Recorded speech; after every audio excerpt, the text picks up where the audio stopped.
The Florida Gators unsurprisingly got manhandled by the Texas Longhorns on Saturday, but the game was worse than it should have been.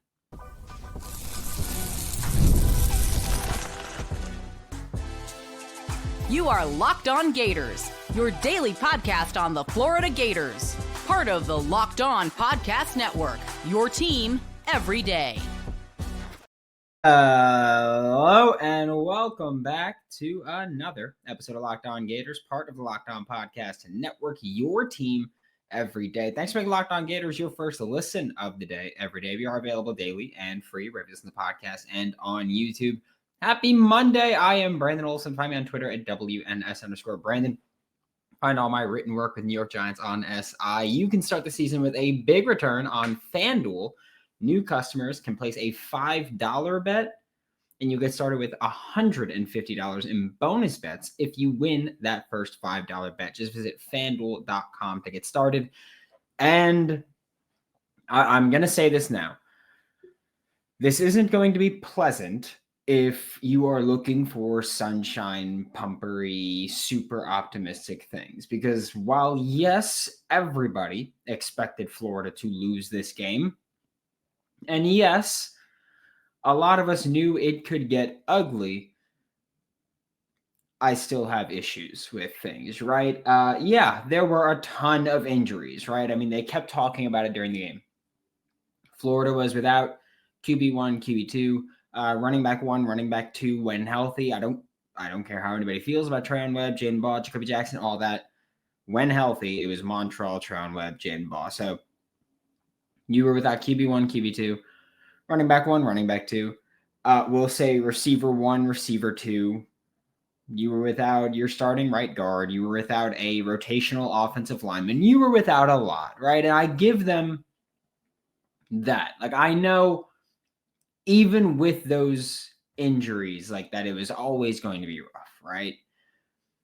However, I do think that there were some things outside of injuries that people talk about, and I've seen it. You know, I saw there were a bunch of people in the comments section from Saturday's postgame show where they were like, oh, what did you expect from this? What did you expect here?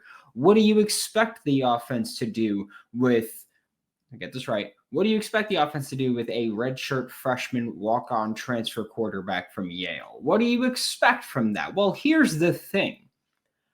Your offense with a redshirt freshman transfer walk-on quarterback from Yale was always going to be bad. I don't fault you for having a bad offense with a redshirt freshman transfer walk-on quarterback from Yale. Where I do fault Billy is having Aiden Warner, a redshirt freshman transfer walk-on quarterback from Yale, as your QB3. And I don't want to hear that apologist garbage of, well, in the NIL era, it's hard to have a good QB3. I didn't say you need a good QB3, but being at that spot when you are Florida is pretty bad. And to be abundantly clear, Florida's in that spot at quarterback depth-wise because of Billy Napier.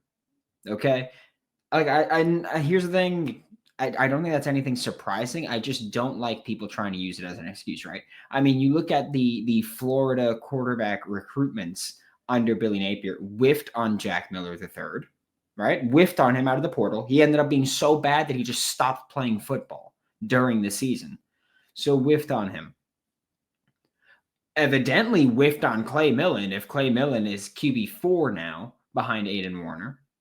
Which, again, I'm not trying to knock Aiden Warner, but I'm like, I don't even if he's a redshirt freshman that was recruited, I don't want him playing right now, right? But this is what you have. You had, I don't fault Billy for the Jalen Kitna or Marcus Stokes situations. I'm not faulting him for those. Jaden Rashada's situation, though, Billy absolutely played a part in that. There's a reason he's getting sued for it. Okay? He played a part in that. Florida's and guys that you've missed on in the portal where you took Clay Millen instead of someone else, things like that. Like, Florida's quarterback situation isn't good, as in depth-wise. I don't fault you for having a bad offense with Aiden Warner. I do fault you for being in a spot where Aiden Warner's QB3.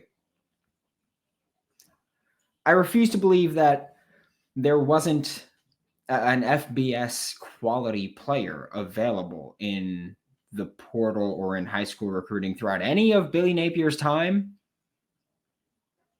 Again, I really don't care about the whole in the NIL era, it's hard to have a good QB3 because I'm not asking you to have a good QB3. I'm saying that it should be better than it presently is. And that the reason that it is the way that it is because of Billy Napier. Okay. And I've said I'm not harping on the firing thing. I accept that they are accepting mediocrity. I'm not accepting mediocrity, but I accept they're not going to make a change there. So one, I think that you're in a spot where Aiden Warner's your QB3, and Aiden Warner isn't a good QB3. He's not going to lead a good offense. But I don't fault Aiden Warner for that. I fault Billy Napier for having that kind of quarterback depth or lack thereof at the University of Florida. Okay? So there's that. Two, I don't think they did a good job of putting Aiden Warner in a position to succeed. I really don't. I think that too early in the game, they went for those first down pass attempts just to try to get everybody going. And here's the thing also. I think they went, we'll say this we'll say the first half, for most of the first half, before things were it was 35-0, before things got crazy. They went to the well far too often with play action passes on first down instead of actually running the ball. Okay? Once you've established, hey, we're willing to throw the ball, you can start running the ball. You don't have to prove, or you don't have to remind Texas every single first down, hey, we're willing to throw the ball here. Florida, to start, before the game got out of hand, was spending far too many first downs throwing the football. And in the first half, which, by the way, things did get out of hand in the first half, you could tell in the first half this team was losing this game. And in the first half, Florida running the ball went 6 carries, 27 yards, 4.5 yards per carry. Throwing the ball, again, this is just first down, first half. So running the football, 6 carries, 27 yards, 4.5 yards per carry. First half, throwing the ball, 3 for 7 passing. 2 of your completions were screens. 3 for 7 passing, 57 yards, an interception, and a scramble for 0 yards, right? And obviously you weren't going to get, you weren't going to find a ton of success regardless. I accept that. I think most of us accept that. You were not going to find success offensively. But you went 1 for 5 on non-screen passes on first down, partially because you kept chasing they're sleeping. They're sleeping on a pass. Let's take a shot. And you kept going to it. And you did that too often. I'm not saying that you couldn't throw the ball either, by the way. I'm saying that you went for the play action shots too often. That's my issue. Not that you threw the ball. I respect going, hey, we're going to throw screens. We're going to attack underneath a little bit. At least spread the defense horizontally so that we can try to run on the interior, make some plays there. I respect all of that. What I don't like is that they went play action. We're looking for something deep far too often. Way too often. And that kind of stuff puts you behind the 8 ball consistently. Now, we talked about this on Saturday during the postcast. When you put yourself in a 2nd and 10, the odds of you converting a first down there are so small because it's really tough to, hey, we didn't gain anything on the easiest down to gain anything. We're going to do it on harder downs in harder situations when we need to gain more yards. Because 1st and 10, you could do anything. And if you gain some kind of yardage, you made the next downs easier. But when it's 2nd and 10 and it's 3rd and 10, they know where you're trying to go, and it's really tough. And when you have a quarterback that's not capable of doing that consistently, not capable of picking up those yards consistently, it's tough, okay? It's really tough. And I think that we'll talk about the defense in a minute. But I do think that also going the first down play action shot, I think looking for those were just bad ideas in terms of what you need to do here is play complementary football. What you need to do when you're a 3-touchdown underdog on the road with as many injuries as you have is you need to play complementary football. And it's not complementary football when Your defense needs to play lights out in order to even give you a chance at this game. Hell, your defense needs to play lights out in order to give you a chance to cover the spread. That's how bad it was. And you're going out there and you're going pass, run on third down. And it's like, okay, well, your defense is going to be right back on the field. And I think that played a part in Florida giving up as many explosive plays as they did, which, by the way, they gave up 10, which is a lot. But I think a lot of that was because they'd get off the field, get back on the field quickly, and then give up big chunk plays. So it's like, yeah, time of possession wasn't that bad because whenever they'd get back on the field, it'd be chunk play. And it was just rough and brutal and ugly, and it was bad football. And again, I'm not here to talk about Billy should be fired for this, but I am saying that this is a game where I don't think coaching did a good enough job. Like, you were going to look, we did it during the crossover Thursday episode with Jonathan Davis of Locked On Longhorns. It wasn't fun, right? Because I sat there and I was like, hey, this is going to be bad. It's going to be ugly. It's going to be brutal. Florida needs to be +3 in the turnover margin in order to win this game or give themselves even a chance at winning this game. It's going to be bad. I expected it to be bad. However, I expected it to be bad despite coaches doing what they could to minimize mistakes. Coaches doing what they could to try to give you a fighting chance. And they just went out there and I did not like the offensive strategy. Okay? And I know there's going to be people, you don't coach, you don't play. I don't care. I can criticize, right? And that's where I am. I don't think that given the situation of what your roster looked like, I don't think that the coaching staff did a good job of putting guys in spots to make plays. I also will say one play that I liked the play call, bad execution on the play call, but I liked the play call, and I wish we've seen it before, was they threw a screen to Arliss Boardingham. I'm a fan of a tight end screen pass. And Arliss is the kind of guy that I think you should do it to. I don't think that's necessarily like a Hayden screen play, because I do think that once you catch the ball with a screen, it's kind of like you're a running back, right? You've got offensive linemen in front of you. They're going to create a lane somewhere. You got to make a play there. I liked the call. I think the execution just sucked. Again, I think it was bad execution, but running the screen to the left side with the more agile offensive lineman to Arliss, the more agile tight end, I did like that call. It didn't work out, but I liked it. I wish we saw it earlier, and I hope we see it throughout the remainder of the season. We are about to talk about the defense next on Locked On Gators. Get ready to tackle the NFL action with FanDuel, America's #1 sportsbook. Right now, new customers can bet $5 and get $150 in bonus bets if they win. And the FanDuel Sportsbook app gives you everything you need to place live bets on the NFL all in one place. I do need to tell you guys, yesterday was a very lovely day for me there. And a big part of it was because Caleb Williams sucks, which is great. One of my friends is a Bears fan. He's very obnoxious. He thought Caleb was going to be the second coming this year. And I have been betting on teams to get a sack. And so I bet for, by the way, I almost hit a plus 9,500 bet, but the Giants and Panthers suck. But anyway, I bet Patriots to get 5 sacks, Patriots to get 6 sacks, and Patriots to get 7 sacks. And those were incredibly profitable. Very beautiful. That's what I do now with teams with bad offensive lines against good pass rushers. So go to FanDuel.com. You'll get started with $150 in bonus bets if you win your first $5 bet at FanDuel.com. And I don't know if you guys can see it behind me. If you're listening, you're obviously not seeing this. But if you're watching on YouTube, you see that I have this beautiful team ticker behind me. You're looking at the basketball stats right now if you're watching.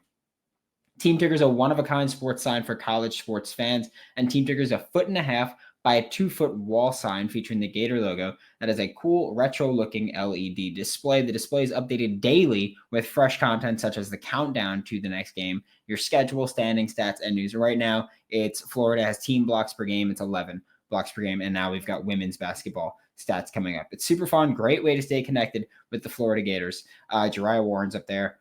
Rashea Kyle, by the way, friend of the pod, dogging. It's beautiful.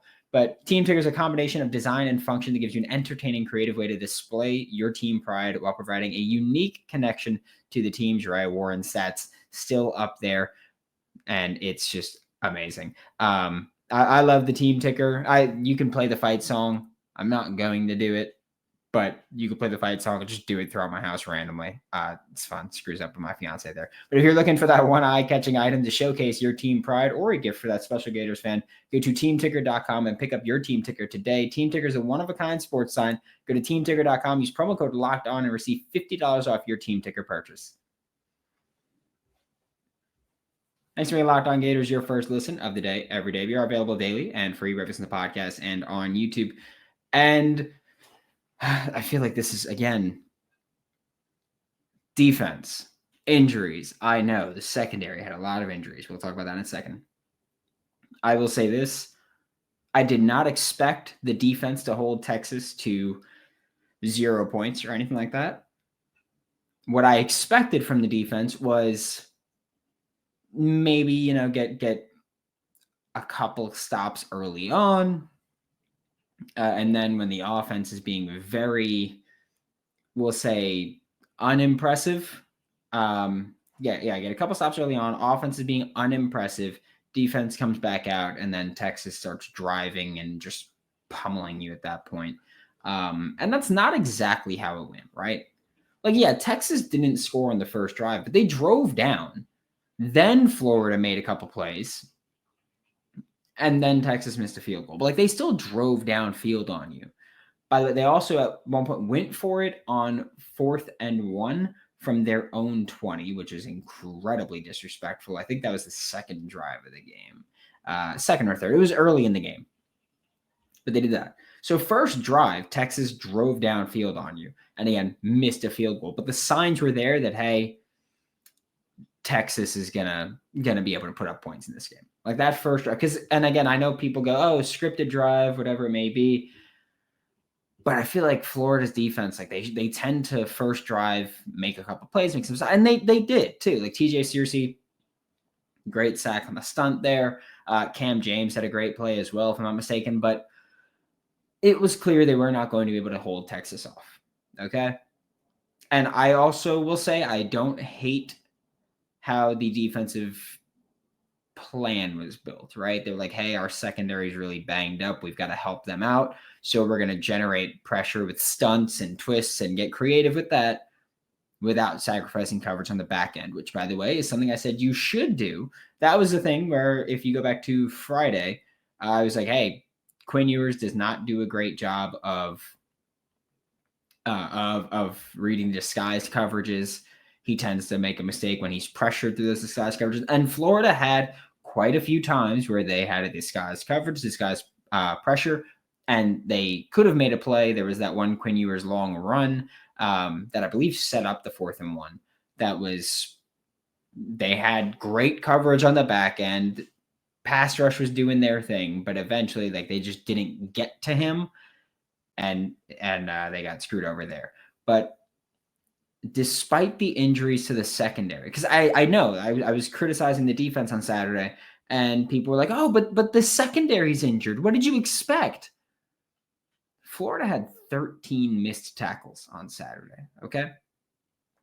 Florida had 13 missed tackles on Saturday, which is the most they've had since the UCF game over a month ago, okay? And in that UCF game, again, it's the same number. They both had 13. So in that UCF game, UCF had 63 plays. And in the Texas game, Texas had 67. So it's the same, it's identical there, right? Same number of missed tackles, same number of snaps. It's not like anything was like, oh, well, there were so many more opportunities to miss tackles. No, it was Florida had 13 missed tackles. And I don't want to hear anything about it being backups because 11 of those missed tackles against Texas came from regulars, came from regular starters and significant contributors. The guys who missed tackles that weren't part of that, Jameer Grimsley was one of them. And I didn't include Cormani here because he just got into the lineup. Okay. But this was a game where Florida missed a lot of tackles, and Texas is the kind of team that'll kill you if you do that because they use all this misdirection, they throw screens, and then they put you in open field situations, and if you don't make the tackle, you're screwed there. And that's what happened with Florida. So yeah, communication in the secondary was an issue. Obviously, you look at Texas's first touchdown was a clear miscommunication. I think it was on Aaron Gates. I know people were faulting Jordan Castell. I think it was cover one. Aaron Gates was supposed to take that wheel route, and he bit on the eye candy underneath and fell for that. And so that's where that touchdown came from. It was either on Aaron Gates or it was cover three, and Triquez Bridges rode the slant or the post. And that was the problem. I don't think that was Jordan Castell's fault, if I'm not mistaken. So I will say that. But again, that's communication breakdown, and that's going to happen when you have guys stepping in, right? Triquez Bridges, I don't care if he played poorly at corner. I don't fault Triquez Bridges for playing poorly at corner. He moved to safety for a reason. He's not good at corner. He moved to safety for a reason. He's out there being a hell of a teammate. That's what he's doing. That's why Triquez is at corner. It's not good for him to be out there. It's good for him to be at safety. But he's out there being a good teammate. I don't fault Cormani for not playing well. Yeah, Cormani was a 5-star corner in his second year in college. That doesn't mean crap to me when I say, what were my expectations for Cormani going into the year? To not really play, right? I didn't have expectations. And so for him to be out there playing even halfway decent, I'm not faulting him. I'm looking at guys that are supposed to be the better players on this team that didn't play like that. I'm looking at Jordan Castell played. I think that you can look at three guys, and I'm not blaming the loss on these three guys. I think you can look at three guys and say that they played their worst games as Gators. And that's Aaron Gates, Jordan Castell, Pup Howard. But even then, you can name like Jaden Robinson didn't play well this week, which is an uncommon thing for him. He's been pretty damn good this year. So I don't think he played well. I feel like Shamar didn't do bad. I don't think he played great. I think TJ Searcy played one of the better games that we've seen from him. I think he looked great, especially coming on the stunt. I think Tyree Sapp still looked pretty decent. I think Jack Pyburn still looked pretty decent. But yeah, I thought that there were quite a few guys that had their worst games in quite some time, if not ever, as a Gator in this one. Derek Wingo didn't look good when he was out there, the limited snaps. It was rough, right? Dejon Johnson didn't look good, but Dejon Johnson was playing notably injured. He was game time decision. Like, it wasn't always expected that he was going to be out there. I just think, and by the way, Gregory Smith looked pretty decent. But I do think that this was just a lot of guys played their worst games. Like, a lot of these starters played their worst games. And not just in terms of, miscommunication here. Jordan Castell destroyed on that double move that luckily was a drop. Like, you got lucky with some of these things. Tackling was just a complete crap show. And like Pup Howard, it's not surprising that he had his worst game in coverage. He was going up against Gunnar Helm. Gunnar Helm is someone that on the Crossover Thursday episode, I said with Jonathan Davis, I think Gunnar Helm's one of the best tight ends in the country right now. I do. I think he's really good. I think he's going to be a high draft pick considering he's a tight end. So there are some things that are explained, right? Again, I don't fault Triquez Bridges. I don't fault Cormani. And Pup, it's expected that you play the worst game that you've played. You're going up against the best tight end you've gone up against. It's expected. Jaden Robinson, again, didn't play great. I forgot if there was that one play with the running back on the sideline. Jaden Blue, I think it was. I forgot if they even called that a catch or not. But it was like right there. And it's tough to be in that spot, right? I get it. But this was a game where the defense itself too many guys had an off day. I don't know what it was, but too many guys had an off day with all the missed tackles and all of the miscommunications. That's also a thing where you go, hey, Jordan Castell is in year 2 as an every down player practically. He should be taking the next step in terms of leading the secondary communication-wise.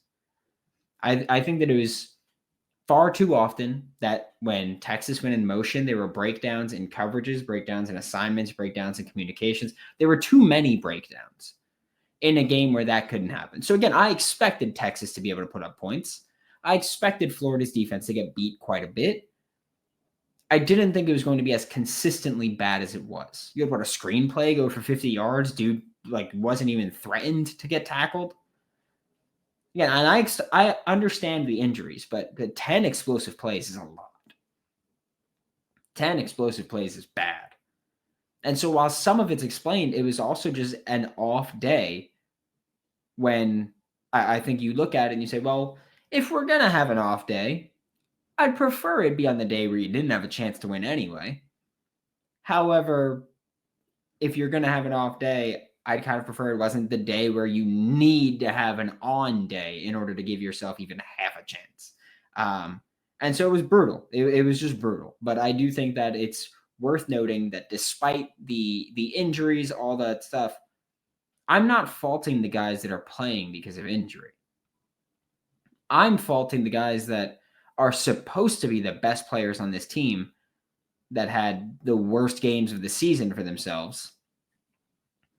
That's who I'm faulting. Like, I'm not faulting, like I said, Jameer Grimsley. I'm not faulting Cormani McLean. I'm not faulting Triquez Bridges. I'm not faulting those guys. I'm faulting the players that are supposed to be the players that have high expectations. I'm faulting them for not playing well. This is a game or this is a defense where I think the defense has done enough to earn, hey, we're not going to kill you for this. Like, you've played great for a lot of the past month. Like, you deserve to say, hey, we'll look past this. But I do think that it's worrisome if those guys continue hitting, especially like Jordan Castell, because Jordan Castell last year hit a wall around this point. Like, around this point of the 2023 season, Jordan Castell's production fell off in a major way. Gotta hope that doesn't happen again. But now we are going to talk a little bit about Florida Gators recruiting next on Locked On Gators. Game Time is the best place to go buy tickets for any event, not just concerts, not just sporting events, not just plays, whatever you want to go to. It's Game Time is where you need to go. And Game Time has a new feature called Game Time Picks that makes getting tickets to see your favorite teams play live even easier. Game Time Picks filters out the fluff to show you only incredible deals on great seats, so you don't have to waste time searching through thousands of tickets. I don't think I'm going to another sporting event this year because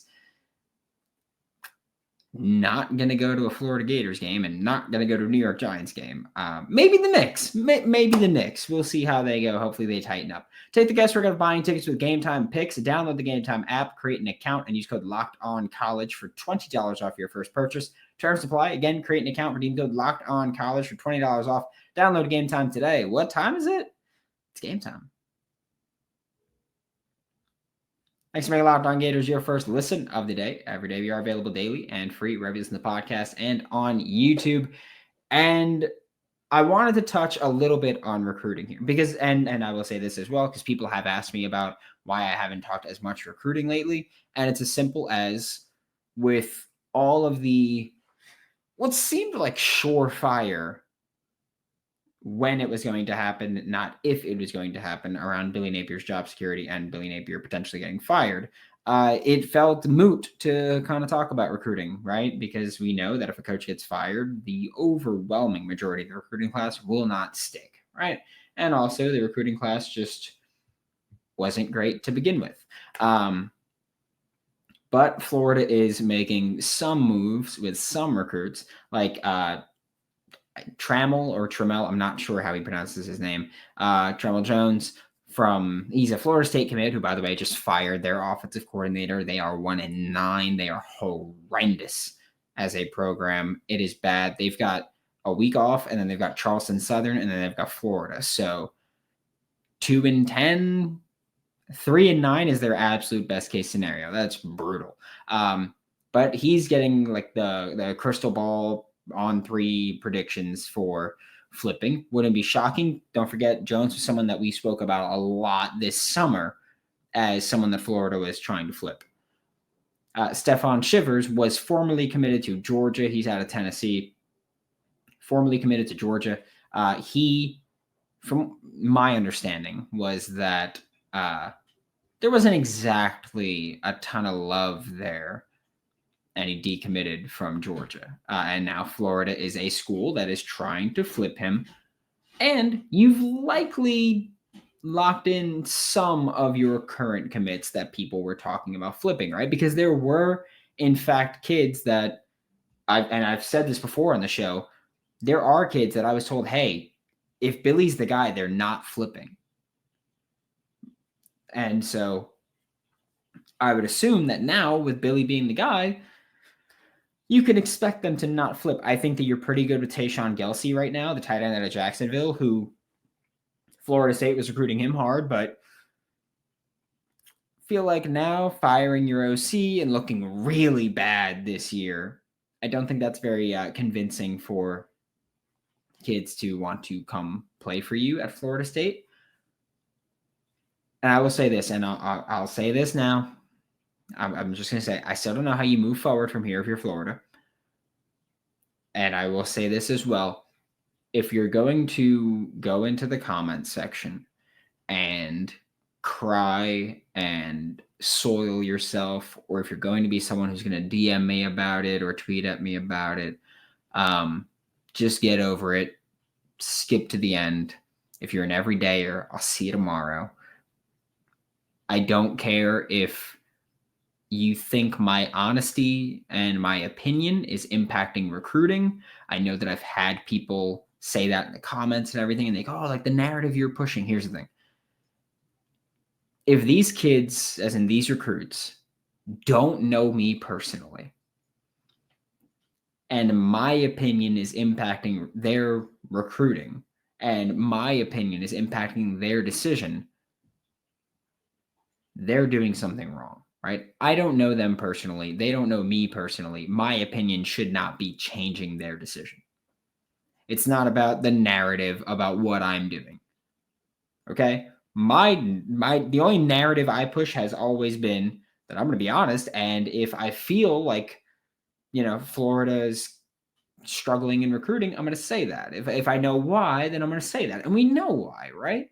The question right now for why Florida's recruiting isn't doing well is because everyone was questioning, is Billy Napier going to be here?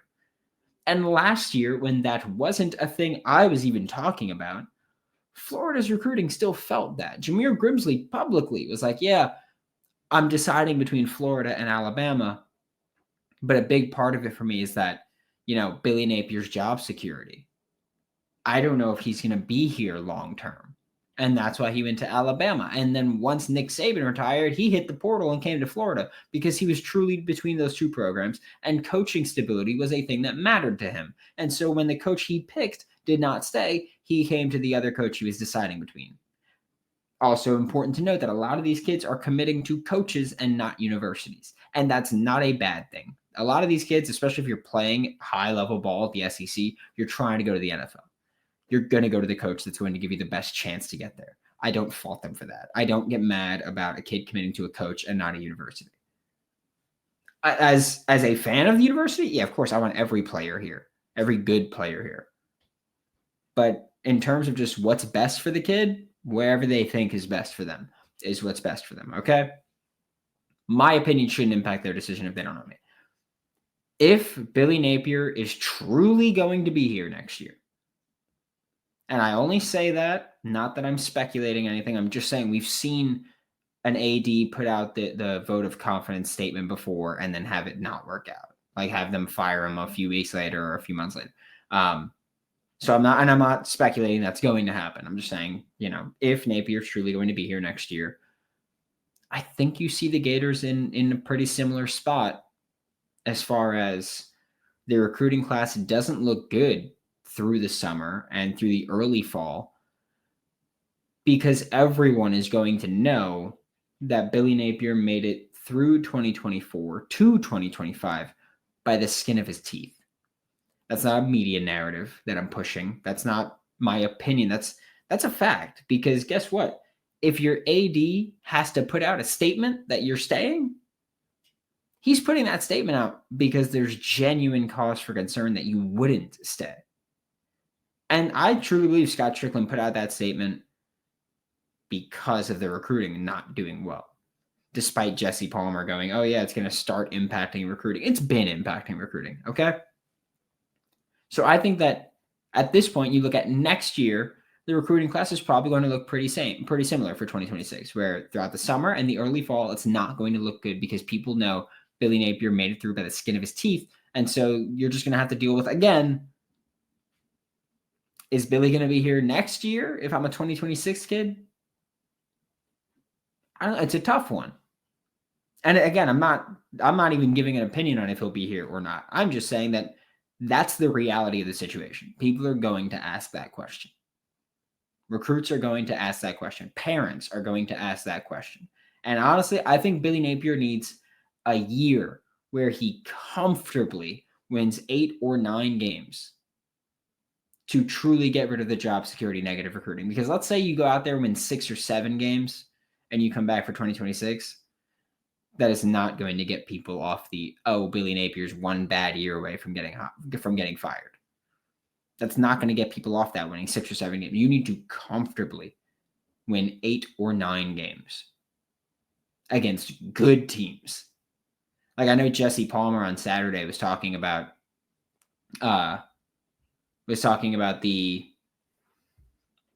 next year's schedule, Jackson Dart's going to be in the NFL and Carson Beck's going to be in the NFL and Cam Ward's going to be in the NFL and all these guys are going to be in the NFL. So you've got a genuine chance to win against these weaker teams. That's loser mentality.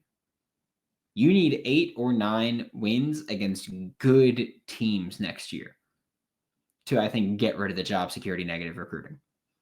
Thanks for making Locked On Gators your first listen of the day. Every day, we are available daily and free wherever it's in the podcast and on YouTube. We'll be back tomorrow. Talk more Florida Gators football. For Locked On Gators, I'm Brandon Olsen. Don't forget to follow me on Twitter at WNS_Brandon, and I will see you all next time.